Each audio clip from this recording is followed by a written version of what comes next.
The case of Katie Hill teaches us that the face of a perfect relationship can sometimes hide dark secrets.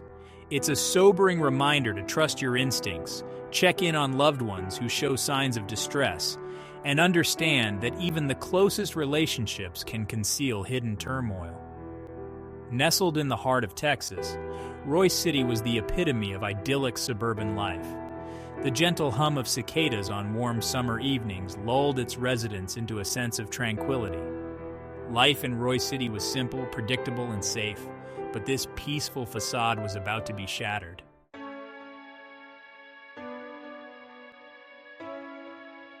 Katie Hill was the embodiment of small-town sunshine. A star athlete on the high school track team, Katie possessed a fierce determination that propelled her across the finish line. Friend 1. Katie was the heart and soul of our group. She had this incredible ability to make everyone around her feel loved and valued. Katie's kindness extended beyond her immediate circle of friends. She was known for her willingness to help anyone in need. Little did they know that this radiant light would soon be tragically extinguished.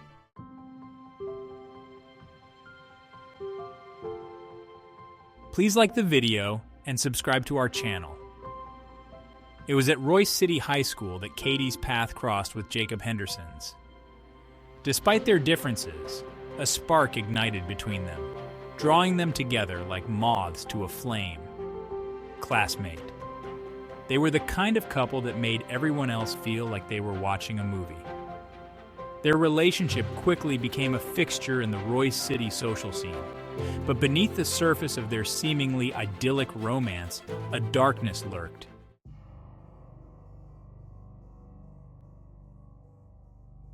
As the months passed, a subtle shift occurred in Katie's demeanor.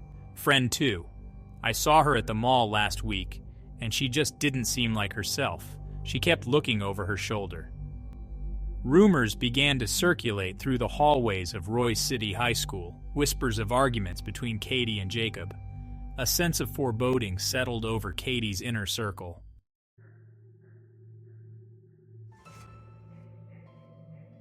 Unbeknownst to Katie's friends and family, Jacob's love for her had morphed into a dangerous obsession.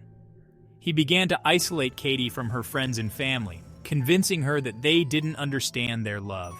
Katie, once so full of life and laughter, found herself trapped in a suffocating web of manipulation and control.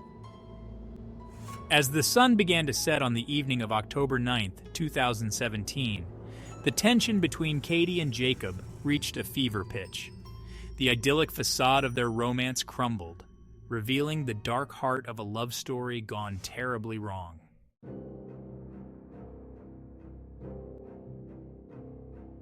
Please like the video and subscribe to our channel.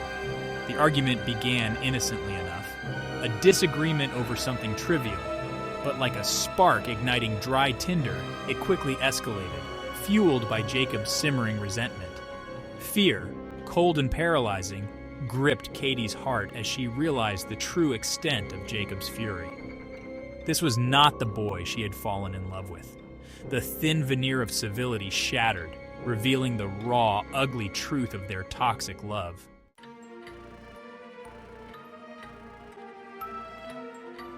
A heavy silence descended upon the Henderson house, more unsettling than the cacophony of the earlier argument.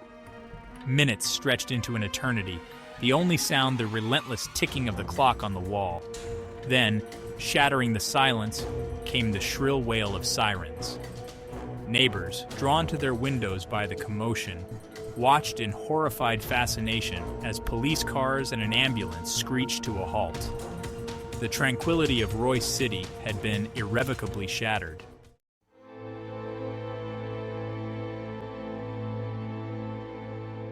News of the tragedy spread through Royse City like wildfire.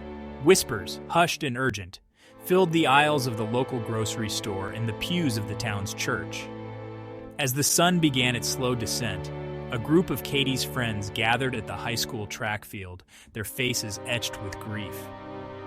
The community of Royse City, once a sanctuary of peace, was now united in grief. Even in the face of unimaginable loss, a flicker of hope remained.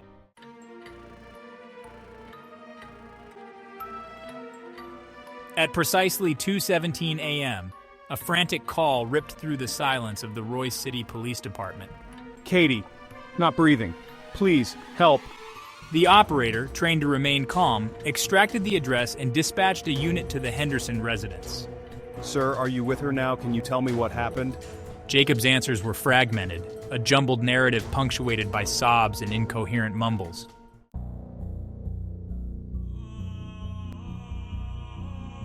The ambulance arrived to a scene of controlled chaos.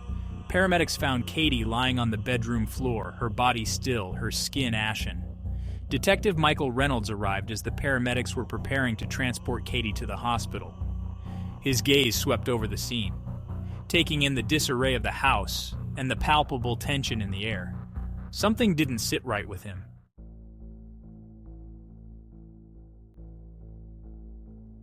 News of Katie's death ripped through Royse City like a tornado. Neighbors gathered on porches, their faces etched with a mixture of horror and morbid curiosity. As darkness fell, people gathered at the Royse City High School football field, candles flickering in the night. Tears flowed freely as friends and neighbors shared stories, struggling to come to terms with the loss of their shining star.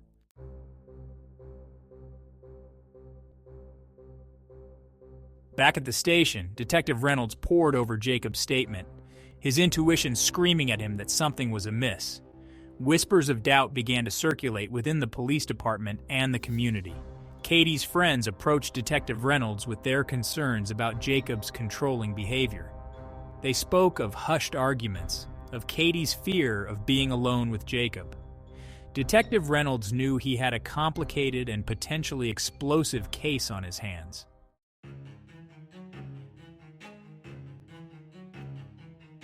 Detective Reynolds turned his attention to the digital world, where secrets whispered through fiber optic cables and deleted messages lingered.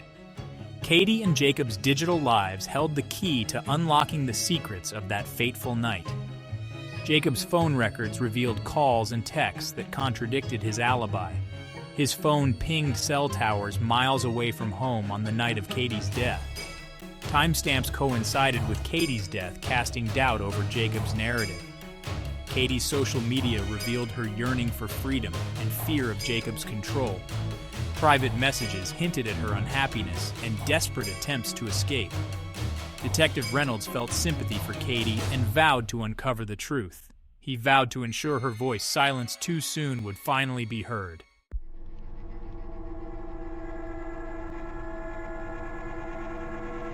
As news of the inconsistencies in Jacob's story spread through Royse City, the community found itself bitterly divided.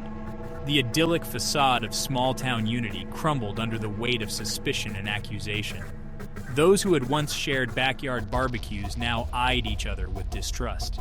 Katie's friends and family, fueled by grief, demanded justice. They organized rallies, their voices echoing through the streets. Others believed in Jacob's innocence, their faith unshaken. The search for justice threatened to unravel their shared existence. Detective Reynolds assembled a team of forensic experts to analyze the evidence from the Henderson residence. Every fiber, every fingerprint held the potential to unlock the truth behind Katie Hill's demise. The forensic results sent shockwaves through the investigation. Fibers on Katie's clothing matched Jacob's shirt, placing him near her at the time of her death. A faint handprint on her arm matched Jacob's prints, solidifying his connection. Armed with forensic evidence, Detective Reynolds brought Jacob in for questioning. The interrogation room crackled with tension. Jacob maintained his innocence, his voice trembling. Detective Reynolds sensed the cracks in his facade. He laid out the evidence, dismantling Jacob's alibi. Jacob's composure began to falter under the pressure.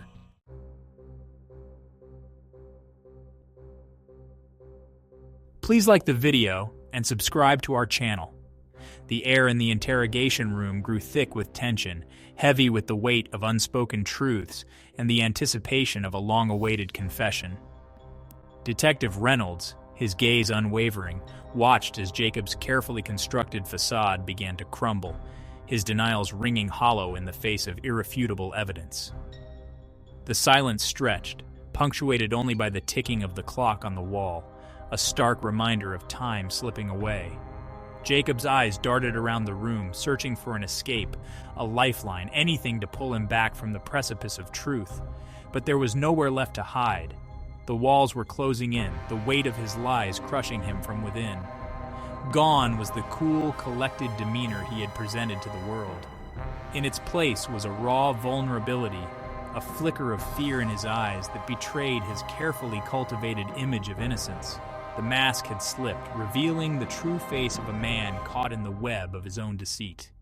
Detective Reynolds, sensing Jacob's resolve weakening, pressed his advantage. He leaned forward, his voice a low, steady rumble that commanded attention.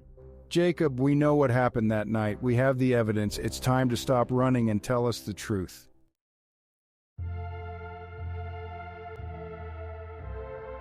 As news of Jacob's arrest spread through Royse City, the community, long divided by suspicion and doubt, sought solace in the arms of justice. The truth, however painful, had finally come to light, stripping away the layers of deception and revealing the dark heart of a love story gone tragically wrong. The courthouse, usually a place of somber formality, became a focal point for the community's grief and outrage. People gathered outside, their numbers swelling with each passing hour, their voices uniting in a chorus of anger and sorrow. They held signs bearing Katie's image, their faces etched with a mixture of grief and determination. Their presence a testament to the power of community in the face of unimaginable loss. The trial, though agonizing in its details, offered a glimmer of closure for a community desperate for healing. Witnesses, their voices trembling with emotion, recounted the events leading up to Katie's death, painting a picture of a young woman trapped in a controlling and abusive relationship. The prosecution, armed with a mountain of evidence and driven by a commitment to justice, meticulously dismantled Jacob's defense, exposing the lies he had so carefully constructed. The courtroom, hushed and heavy with anticipation, listened intently as the truth, piece by piece, was laid bare for all to see. After weeks of testimony, the jury reached a verdict. The courtroom held its breath as the foreman read the decision. On the count of murder in the first degree, we, the jury, find the defendant guilty. A collective gasp rippled through the courtroom. For Katie's loved ones, it was a bittersweet victory. Katie Hill's tragic death served as a stark reminder of hidden darkness in relationships.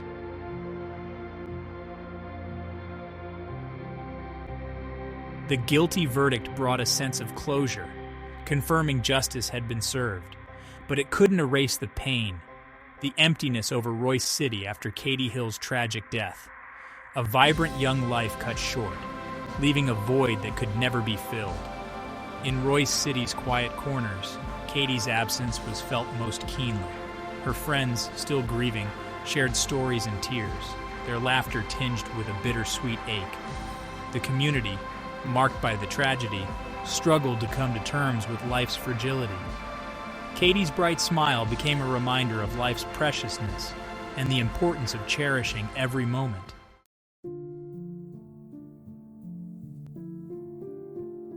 Katie Hill's death, while a tragedy of unimaginable proportions, sparked a conversation in Royse City, a conversation that extended far beyond the confines of their small town. It forced people to confront the uncomfortable reality of domestic violence, to acknowledge that behind closed doors, even in the most idyllic of communities, darkness could fester.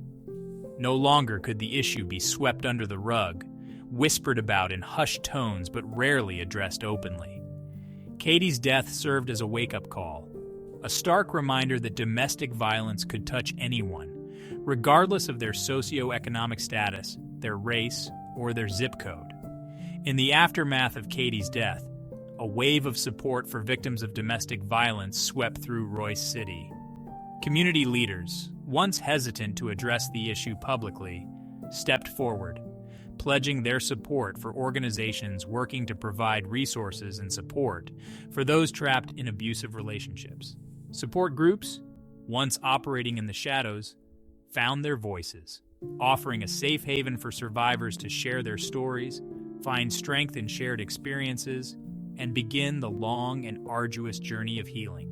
Schools implemented programs to educate students about healthy relationships, recognizing the importance of early intervention and the power of peer support.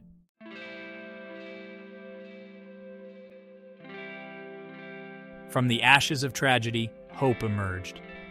Katie Hill's legacy, though forever intertwined with her untimely death, transcended the darkness that had consumed her.